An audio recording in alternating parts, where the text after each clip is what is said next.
आज का पुरुषार्थ।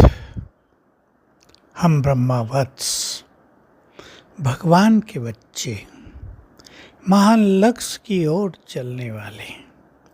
दुनिया वालों जैसा जीवन हमारा नहीं है। सबका जीवन बदल गया है। अपवित्र से पवित्र, अंधकार से प्रकाश में आ गए हैं। कर्म भी श्रेष्ठ होते जाते हैं।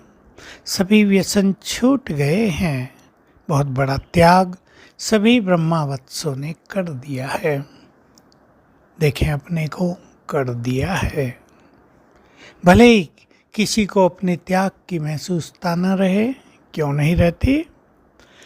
क्योंकि उस त्याग के बाद जीवन में सुख बहुत मिल जाता है, तो वो सुख ही याद रहता है। तो उन चीज़ों को क्यों याद करें? उस सुख के सामने वो त्याग लगता ही नहीं है।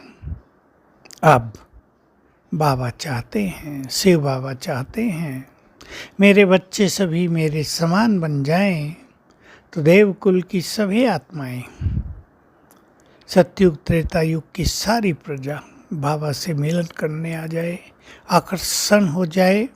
इसके लिए हमारे जीवन में सब कुछ अलौकिक होना चाहिए। लौकिक दुनिया में हम रहते हैं। पहले ध्यान दें, क्या हमारी दृष्टि वैसी ही है जैसी लौकिक दुनिया वालों की होती है, या दृष्टि में अलौकिकता आ गई है? वे देह को देखते हैं, देह का सोचते हैं, देह की ओर आकर्षित होते हैं, विषय विकारों में रहते हैं। हम देह में स्थित चेतन मणि आत्मा को देखते हैं। हमारी दृष्टि आत्मिक हो गई है, हमारा आकर्षण समाप्त हो गया है। ये अलौकिकता होगी। संसार में लोग कर्म करते हैं, किसी को अभिमान रहता है अपने पद पोजीशन का, कोई कामकाज में बहुत बिजी, टेंशन में, परेशानियों में समय बिता रहे हैं। आप सब देखते हैं दुनिया वालों के चेहरे, उनका हाल कैसा है।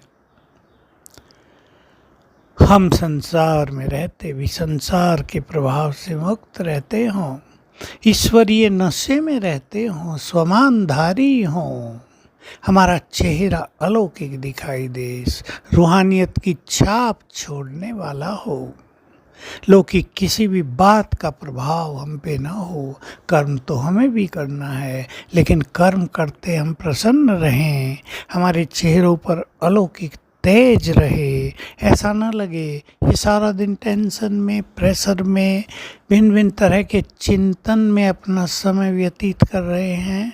हमें चेक कर लेना है। हमारे बोल भी बिल्कुल अलौकिकता की छाप छोड़ने वाले होने चाहिए।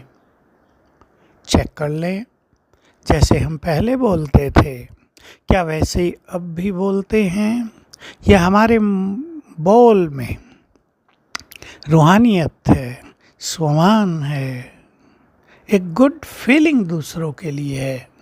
हमारी भावनाओं को भी हम चेक कर लें। हमारे मन में शुभ चिंतक, शुभ चिंतन, शुभ भावना और श्रेष्ठ वृत्तियाँ, श्रेष्ठ स्मृतियाँ समाई रहती हैं। बहुत सुंदर चीज़ है कि हमारा चित्त दूसरों के लिए शुभ भावनाओं से भर जाए, हमारा चिंतन भी शुभ चिंतन हो जाए, यानी अच्छा चिंतन हम करने लगें, बहुत अच्छा सारा दिन सोचते हों, किसी के लिए हमारे मन में वैर भाव की कोई फीलिंग ना हो, सब आत्मा नजर आए, आत्मिक भाव, अपनेपन का भाव हमारे चित्त में समा गया हो, हम आत्मिक स्वरूप में स्थित होने का अभ्यास करते हों। ये हमारी पहली श्रेष्ठ स्मृति है। तो ये चार चीज़ें, शुभ चिंतन, शुभ भावना, श्रेष्ठ चिंतक और श्रेष्ठ स्मृति, हमें अलौकिकता प्रदान करेगी।